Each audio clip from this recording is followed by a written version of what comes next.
Hello there, I am Greta Aurora. Misogyny is so widespread that I had to be told it existed. I wouldn't have realized otherwise. When I was growing up in Hungary, it was just obvious to me that I could be whoever and whatever I wanted to be. And I believe I speak for all my female friends when I say that no one had ever suggested to us that we couldn't or shouldn't study a particular subject or choose a specific profession. Sex and gender just weren't topics of discussion at the time. I grew up thinking of myself first and foremost as a human being. Seeing what's going on at schools today, I feel I was incredibly privileged to have narrowly escaped and become an adult before the onset of pathological identity politics and wokeness. The word feminism had never resonated with me. I remember thinking to myself, at around the age of 15 or 16, that the only ism I'd be willing to stand behind was humanism. If one was to fight for equality for everyone, why call it feminism? It just felt instinctively wrong to me. Fast forward to 2014, I remember the moment someone spoke to me about misogyny for the first time ever. It was a guy. It felt incredibly condescending and patronizing. I could not believe my ears. I had just completed my undergraduate studies in biology. My science education had taught me to always question everything, ask for evidence, and never take anything I am told at face value. That strange conversation took place a few weeks into my master's degree at University College London. I was studying science, technology, and society. Unfortunately, the lecturers didn't place much emphasis on the science bit, and neither did the students.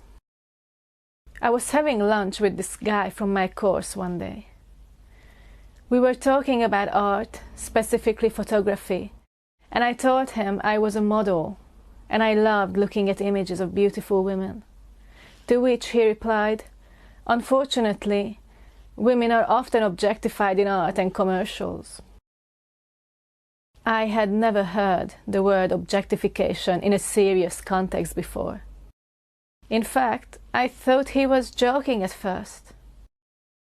But I soon realized social justice warriors didn't have a sense of humor. I responded, "I don't think it's objectification. I see it as a modern form of goddess worship." My male feminist friend then went on to explain how the patriarchy has brainwashed women into glorifying their own oppression. And that's the story of how I learned I was oppressed. After this conversation, I felt inspired to find out more about how feminists view the world. And that's how I officially became an anti-feminist. Now that you know a little bit about my background, I'd like to take you through 10 of my favorite feminist myths about misogyny and rape culture, and shed light on why these are all inaccurate and false. Myth 1. Throughout most of history, women have been oppressed by men. I reject the idea that women have ever been oppressed by men at any point in history in any society. I believe what feminists interpret as oppression is really vigorous protection. Feminism as an ideology has been influenced by both Rousseau and Marx, hence its distorted view of history and culture. The French philosopher Jean-Jacques Rousseau romanticized the purity and benevolence of nature. He also claimed that the ideal stage of human development was the savage, who lived in perfect harmony with nature before civilization corrupted them. In his book, Discourse on the Origin of Inequality, he wrote, "Nothing is so gentle as man in his primitive state, when placed by nature at an equal distance from the stupidity of brutes and the fatal enlightenment of civil men. Civilization is the root of all evil, according to Rousseau. This viewpoint is extremely naive and even childish. Human nature cannot be inherently good and benevolent, because nature itself is not good and benevolent. In fact, human civilization serves as the defense from the horrors of nature. Society protects both men and women, but especially women, from violence. The rapist is not the product of too much socialization, but too little. A century after Rousseau, Karl Marx formulated his philosophy and theory of economics, according to which history was merely a story of the oppression of the weak by the strong. Marx viewed society through the cold lens of power, and saw nothing but the oppressed and the oppressors pitted against each other. But not everything in life is about power. And even if it was, women still wouldn't be oppressed. A world where women are oppressed would look very different to our world.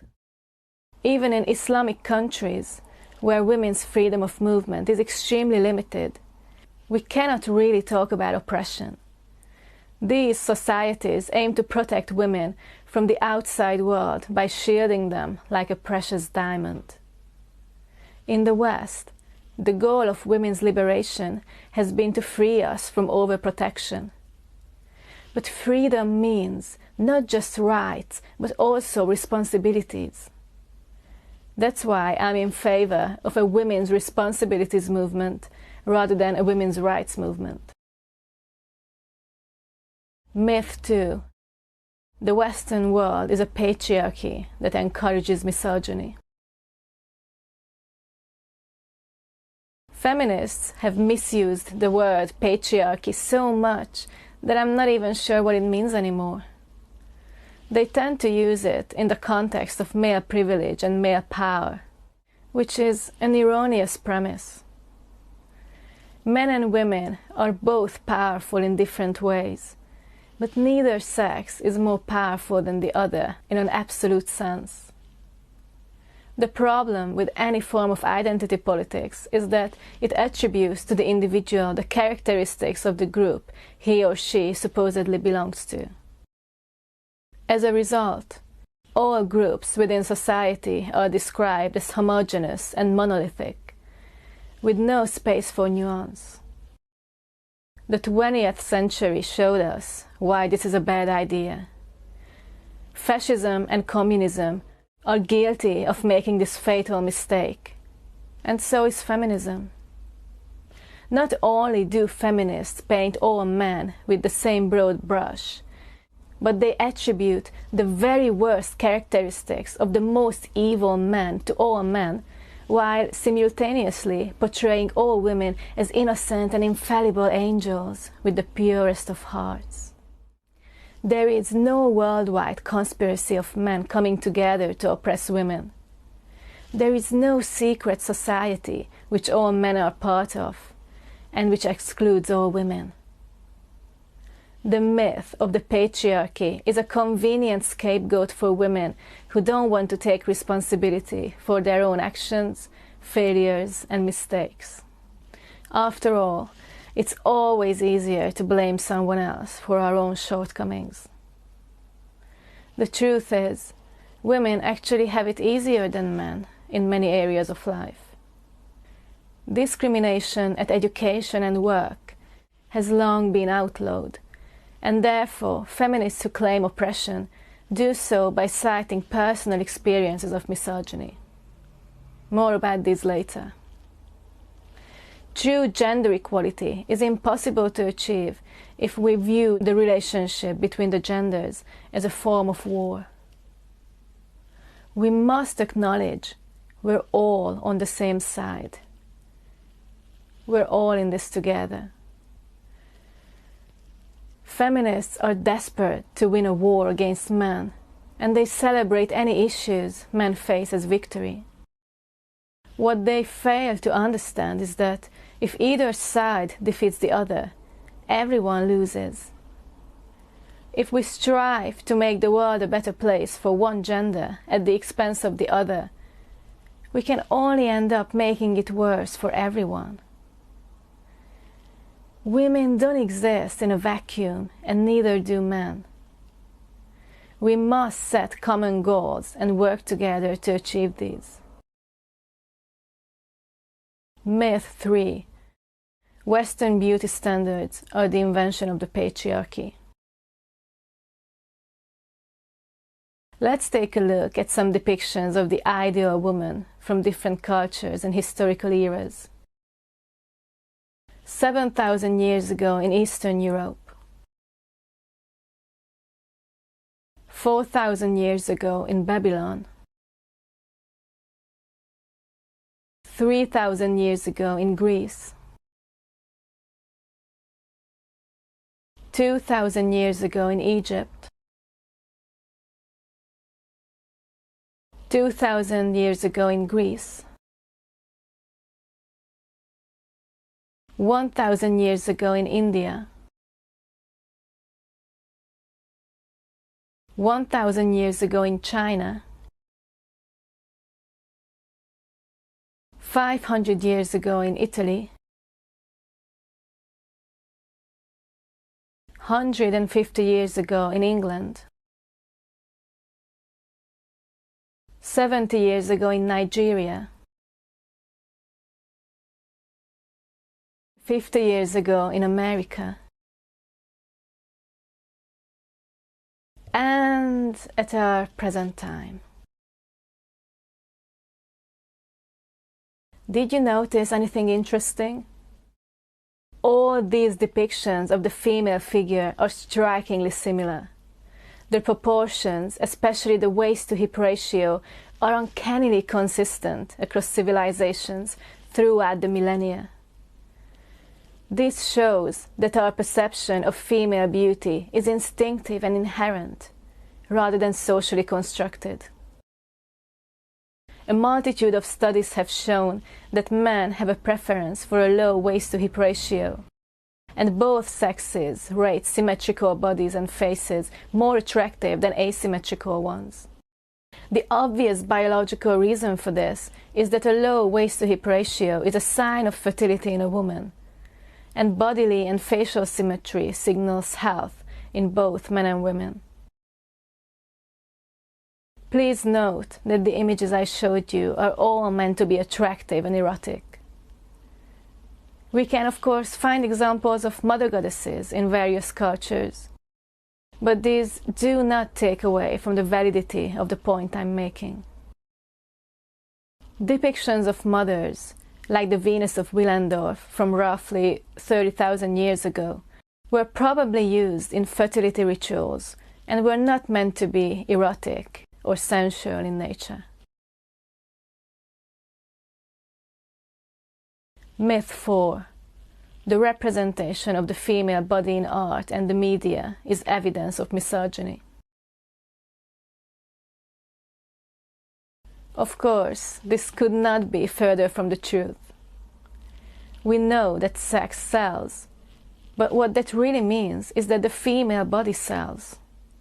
No brand can go wrong by featuring a gorgeous woman in its advertising, whether on her own or in the company of a handsome man.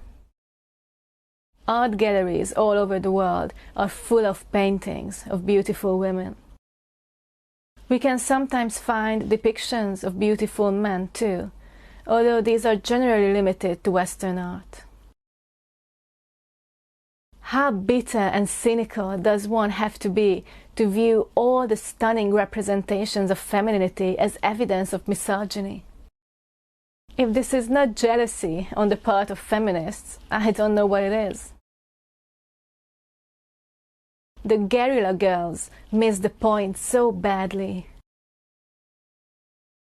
The fact that most artists are male and most muses are female is not a sign of misogyny, but the exact opposite. It's an example of man's worship of female beauty. By downplaying the significance of biological and psychological differences between the sexes, it is no surprise feminists fail to understand the true nature of male-female interactions. Men's attraction and arousal is driven by visual stimuli, whereas women are unlikely to be turned on by a man's looks alone. No matter how desperately feminists try to wish these differences away and demand men become more like women, they won't be able to eradicate the evolutionary heritage of hundreds of thousands of years overnight. Myth 5. Catcalling is misogynistic. Like art, catcalling is also an expression of man's admiration of woman. Whistling and shouting is a lot less sophisticated than painting a beautiful picture. But both practices are rooted in adoration rather than hatred. Some feminists have attempted to stage scenarios of reverse catcalling to raise awareness of what they see as a major problem. Oh, hey! You look like you love commitment. Oh boy, hey, what you got under that shirt, sweetie? Bet it's a good heart. What these feminists fail to realize is that there already exists a female equivalent of catcalling. Dressing and behaving in a sexually provocative manner. This is the way a woman desperate for attention can get the attention she craves. The men who do the catcalling are closer to the bottom of the dominance hierarchy than to the top, and they know they have to work extra hard to be noticed by women. People who feel invisible are bound to grow resentful. The middle-aged male gambling addict catcalling a beautiful young woman knows very well that his actions are not going to get him anywhere. All he is after is a quick glance, however dismissive. On the other hand, a middle-aged woman throwing herself at attractive young men at a bar may get a one-night stand, but she knows she can't expect anything more than that. Both the man catcalling and the woman turning herself into a sex object will get noticed eventually, but neither will receive genuine respect and attention. Both of these strategies are the last resort for people who don't believe they would be noticed by the opposite sex any other way. Myth 6. The wage gap is a result of misogyny. The wage gap myth has been debunked again and again numerous times, and yet feminists keep coming back to it. Women cannot be in such a bad position in society if feminists need to distort statistics and resort to misrepresentations in order to make a point. If you add up all the money men make and all the money women make, and then calculate the averages by gender, of course there's going to be a difference. But if you don't take any other factors into account beyond gender, you're just doing very bad science. It's like doing a survey amongst people who wear a suit for work and people who wear jeans, and concluding that people who wear suits earn more simply because of their choice of attire. You can then introduce a quota requiring 50% of all employees at any workplace to wear a suit, but that's not going to help waiters and cleaners earn more. The only way you can increase your salary is by choosing a better paid job. Jobs that are more fulfilling and that offer more convenient working hours are inevitably going to pay less, simply because more people will be competing for those jobs. Even without taking women's reproductive choices into account, research shows that women place a higher value on a good quality of life than they do on earning a six-figure income. Even single women tend to have priorities in life other than their career. the overrepresentation of men in high-paying positions and political leadership cannot be attributed to misogyny. There are women who aspire to sit on executive boards and hold political offices. But there are simply more men with such aspirations. The education system is not to blame for this, as some would claim. Not all men want to be CEOs and politicians. Rather, it's a small minority of workaholic men competing against each other for these positions. And I say, let them. I don't want that kind of life. And I don't want feminists to tell me the only way to be empowered is to work 100 hours a week. And when a man and a woman do the exact same job, the man is still more likely to work more hours than the woman, and therefore justifiably earn more. Work is a sacrifice, not a privilege. Myth 7. 1 in 5 college women are sexually assaulted. Feminists expect us to take this fact at face value and never challenge it. It has even been repeated by politicians. It is estimated that 1 in 5 women on college campuses has been sexually assaulted during their time there. 1 in 5. And most people blindly believe it when they hear it. This number comes from a report published in 2007 titled The Campus Sexual Assault Study. This survey was carried out online with a non-representative sample of respondents and vaguely worded questions. The US Bureau of Justice Statistics published a much more reliable report in 2013, based on official data spanning 18 years. According to this study, 1 in 52 college-age women have been the victim of sexual assault, which is still a lot, but it's 10 times less than the popular 1 in 5 figure. On the other hand, studies have found that 1 in 6 men were sexually abused by the age of 18.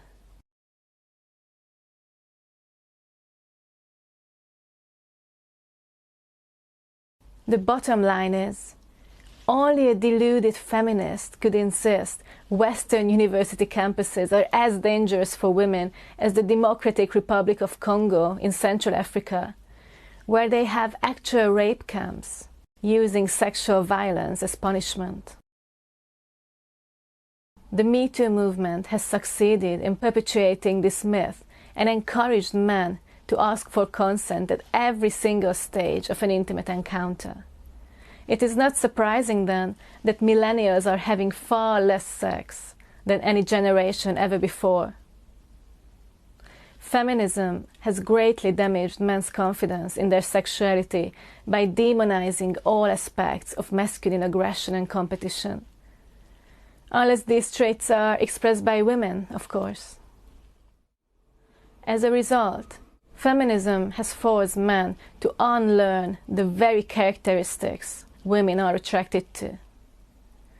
It's no secret that women enjoy getting intimate with dominant men, and they're even more likely to achieve orgasm with these men. Contemporary Western culture sends an incredibly confusing mixed message to men by insisting they should be nice and soft and cautious at all times, while at the same time their girlfriends and wives are salivating over books and films like 50 Shades of Grey. It doesn't help that we rarely hear about male victims of sexual assault in the media, bombarding boys and men with the message that they are all potential abusers, while showing no support for male victims is a recipe for disaster. Then there's the issue of false rape accusations. Myth 8. False rape accusations are extremely rare. Feminists like to claim only 2% of all rape accusations are false. But there's plenty of evidence to suggest that the real number is much higher than that. The numbers vary significantly, depending on the country, the exact demographics surveyed, and the definitions used. The percentage will be at the higher end of the estimate if we count instances where there was a miscommunication of desires and where the woman was under the influence of alcohol or drugs.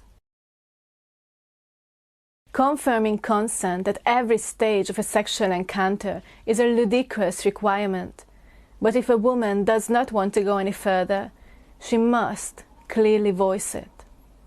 Despite what feminists want us to believe, most men are not inclined to rape, and they will stop if their partner is uncomfortable. But men cannot read minds, and if a woman is uncomfortable, she has to say so. A man should not be punished for a woman's inability to communicate what she does and does not want. When it comes to intoxication, feminists like to claim a woman cannot consent to sex in that mental state. But if women want the right to be treated as competent adults, we must agree to take responsibility for our actions in return for this right. It is outrageous to demand a right without accepting a corresponding responsibility. Feminists love playing this game, but they should not be able to get away with it. It's not the man's fault if a woman drinks so much that she is unable to make rational decisions. We are all responsible for staying in control of our own mind. There are, of course, instances where a man will try to drug a woman. The presence of drugs makes everything more complicated. But if all she did was drink, then she most probably did that out of her own free will. And no one else is responsible for that choice and for the consent a woman gives as a result of that choice. Withdrawing consent following the act is a preposterous idea. Now, of course, I'm not talking about cases where a woman or a man has passed out and someone else takes advantage of them in that state. Myth 9. The majority of domestic violence victims are women.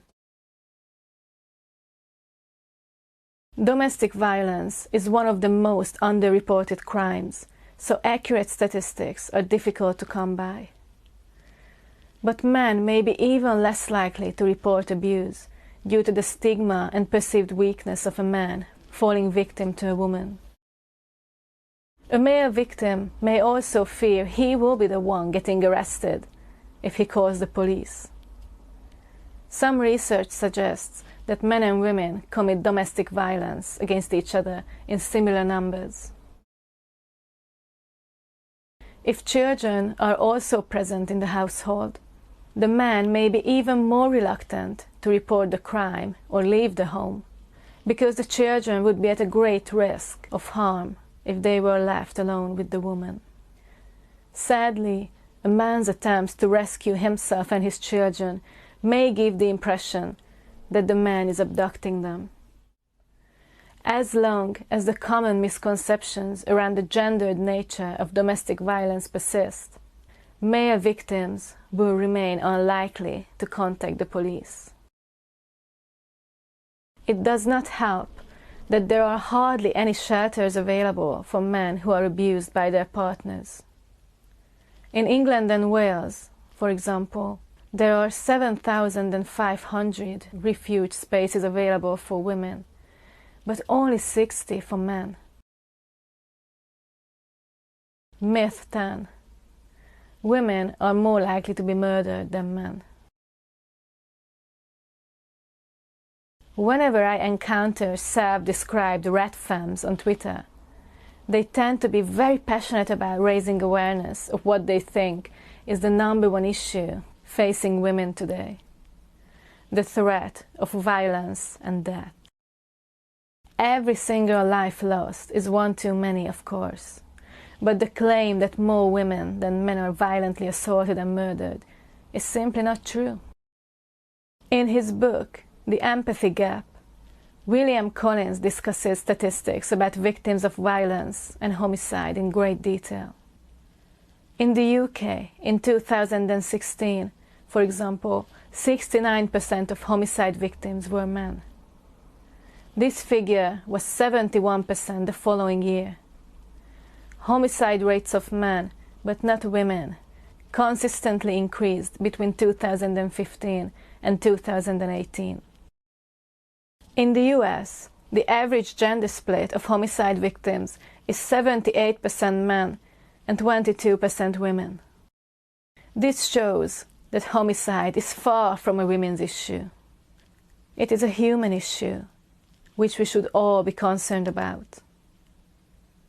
Since men are more likely to get involved in physical confrontations, it makes sense that they are more likely both to be murdered and to be murderers. However, women do commit homicides too, and when they do, they are likely to receive shorter prison sentences than men. This is also true for all other types of crime. Women are so oppressed and disadvantaged, aren't they? The truth is, not only are women equal to men, but we are actually more equal in various ways. And all of the many other feminist claims to the contrary would be just as easy to debunk as the 10 myths I discussed in this video.